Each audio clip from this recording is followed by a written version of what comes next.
Okay, alright. Welcome back to my YouTube channel. I'm Mandy's Vlog. Eto, matindi mga kaibigan. Parang wala pang tulog itong si Kibuloy. Gusto ko pong ibahagi sa inyo ang nilalaman ng audio clip na ito. Nagbigay ho at naglabas ng salaysay itong si Kibuloy. Matindi ang banat sa kay Presidente Marcos. At siyempre, nananawagan po sa ating mga kababayan na siya di umano ang tatayo na presidente.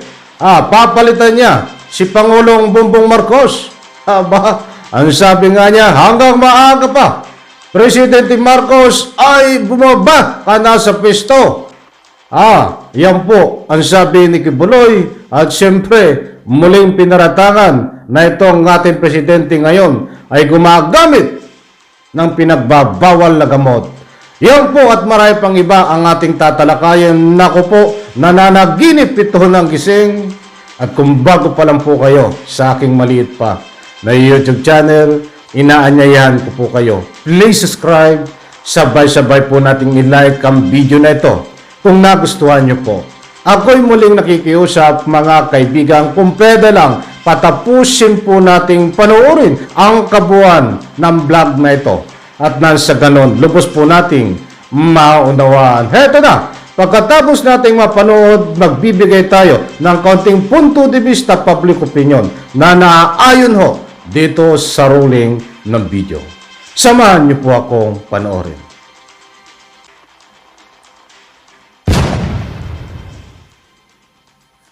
Pangulong Bongbong Marcos, akala ko matuwid ka na tao.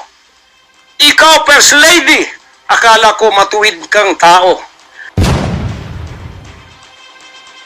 Totoo ba yung ginagawa ninyo riyan na meron kayong mga sex orgies at meron kayong mga drug session na nagliligwak kayo ng drug, sumisingot kayo ng drug habang nagsesex orgies kayo? Totoo ba ito? Mabuti pa, hanggang maaga pa, Bongbong Marcos, Lisa Marcos, Martin Romualdez, bumaba na kayo sa posisyon. Mag-resign na kayo sapagkat hindi hihinto ang tinig na ito habang naririyan pa kayo.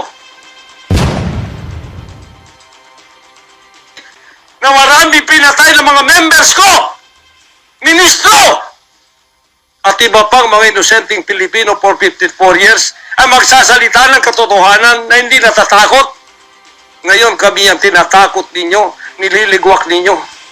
Anong klase kayo? Kung hindi kayo tatayo ngayon, mga kababayan ko, sapagkat ako'y living dead na, wala nang kwenta itong buhay ko, iaalay ko ito sa bansang Pilipinas. Ako ang mamumuno upang tayo ay magkaroon ng kalayaang muli. Unang-una sa akin, sa aking kababayan, sa Kingdom Nation, sa aking mga leaders na papatayin din. At sa lahat ng Pilipino nagmamahal ng kalayaan. Tatayo ako! At ako ang mamumuno sa bansa ito para sa katwiran at takot sa Diyos, para ibalik ang ating kalayaan at ang ating kaligtasan mula sa kamay ng mga banyaga na pinakabatyan ni Rizal, ni Bonifacio.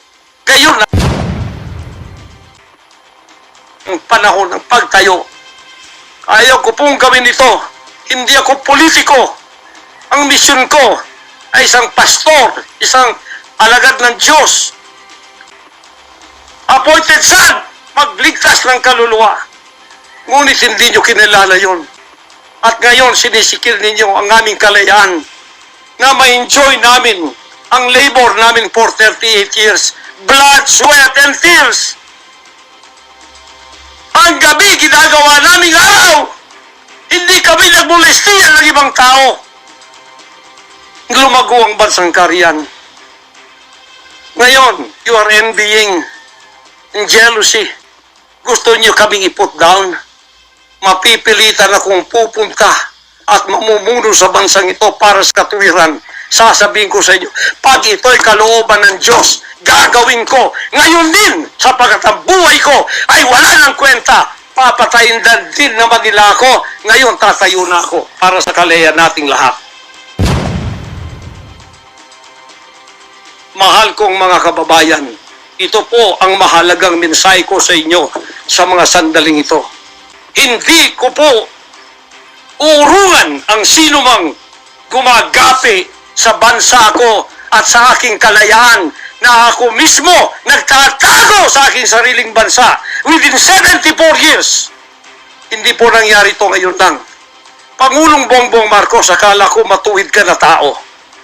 Ikaw, First Lady, akala ko matuwid kang tao. Totoo ba yung ginagawa ninyo riyan na meron kayong mga sex orgies at meron kayong mga drug session na nagliligwak kayo ng drug, sumisingot kayo ng drug habang nagsesek orgies kayo? Totoo ba ito? Totoo bang kayo ay may mga session ng nagarkila kayo ng mga voodoo expert from Africa, pagkatapos mga witchcraft sa India, at ang inyong session Martis, at pagkatapos Biyernes dyan sa Malacanang upang inyong aswagin, i-witchcraft ako, Vice President Sara, at Pangulong Digong, at ang lahat ng tutol sa inyong paglilingkod. Biro ninyo, naging demons na kayo, nag-devil worship na kayo kung totoo man ito. Nag-devil worship na kayo kung totoo man ito. Para lang kayo ay manatili sa kapangyarihan, para lang kayo ay humawak ng aming pera, hindi ninyo pinaghirapan. Kami po ay nagbibigay ng taxes. Lahat ng aking kingdom materials from China, may taxes lahat yan. Milyon-milyon ang aming binabayad. Ngayon, ginagawa pa ninyo sa amin ito? Matuwid ba kayo? President Bongbong Marcos, Lisa Marcos, makinig kayo. Totoo ba na gumawa kayo ng aksyon kasama ng FBI na ako ay nyo nang ipaligwak at binigay sa kanilang kamay? Kaya't sila'y gumagawa ng ganito with impunity sa aking sariling bansa. Kung ganyan ang ginawa ninyo, I will not honor you. I will not respect you because you did not honor me and you did not respect me. You are no longer worthy to be our trusted leader. Mabuti pa, hanggang maaga pa, Bongbong Marcos, Lisa Marcos, Martin Romualdez, bumaba na kayo sa posisyon. Mag-resign na kayo sapagkat hindi hihinto ang tinig na ito habang naririyan pa kayo. Mga kababayan, tatayo ako sapagkat patay naman lang din ako. Tatayo ako hanggang buhay pa, hanggang may hininga pa ako para sa natitirang buhay ko ay magkaroon naman tayo ng boses at magkaroon ng kahit Okay, shout out po sa lahat mga kaibigan. At matindi ito. Matinding kalukuhan ni Kibuloy.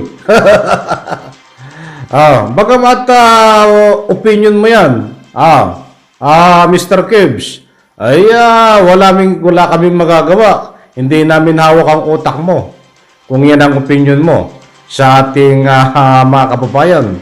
But ang gusto ko lang ipahiwatig dyan sa opinion mo na yan, ay lumang tugtugin na yan. Wala bang bagong tugtugin? Talagang ito ay nananaginip ng gising. Ikaw ba ay lasing? Kibuloy, ikaw ba ay natulog ng kulang ka sa tulog o nakakatul ka? Alam niyo mga kaibigan, kita niyo ang mga banat niya. Maliwanag na isang taktika, strategy, para na sa ganun po ay may pag-usapan muli. At isang paraan nila para iliko, ibahin na naman ang issue. Pero hindi naman hindi naman nagiging hindi pumuputok. Paano puputok? Ay lumang tugtugin na yung mga dinadali nito. Unang-una, naulitan ulit dito at nasabi niya, itong pinagbabawal ng gamot, droga. Kasama itong asawa ng ating presidente ngayon na si Bongbong Marcos. Ito si Bongbong Marcos, muling nasabihan niya na gumagamit ng droga at marami pang iba na sinasabi niya tungkol sa ating pamahalaan. That's why ang sabi niya, hanggang maaga pa, ikaw Bongbong Marcos ay bumaba na sa pwesto kasama itong iba pang sinasabi niya na pangalan. Naku po, maliwanag po ang sinabi niya, di ba? Ba't hanggang maaga pa? Ay sumuko ka na sa aaresto sa iyo. Sapagkat ito ay may warrant of arrest na active. Diyan sa Amerika. Hanggang maaga pa ay sumuko ka na, Kibuloy.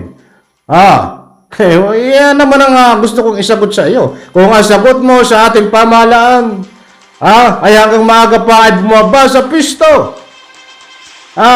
Dahil ikaw ang gustong mamuno sa bansang Pilipinas, ayon po sa iyo. Hindi ito fake news. According ko kay Kibuloy, ay gusto niyang pamunuan ang ating bansang Pilipinas. 0%, negative 0% Kibuloy. Wala kang karapatan na pamunuan ng Pilipinas. You are not qualified. Kung naluloko mo ang iyong mga tagasunod na ngayon, naloko mo yan. Di umano. Ba't kami ho at ilang kababayan ko, hindi mo kaming kayang lukuhin sa pamamagitan ng iyong mga pananalita na mabulaklak. Pinagkakaiba mo lang, mapera ka, pinapagana mo yan, untouchable ka, di umano.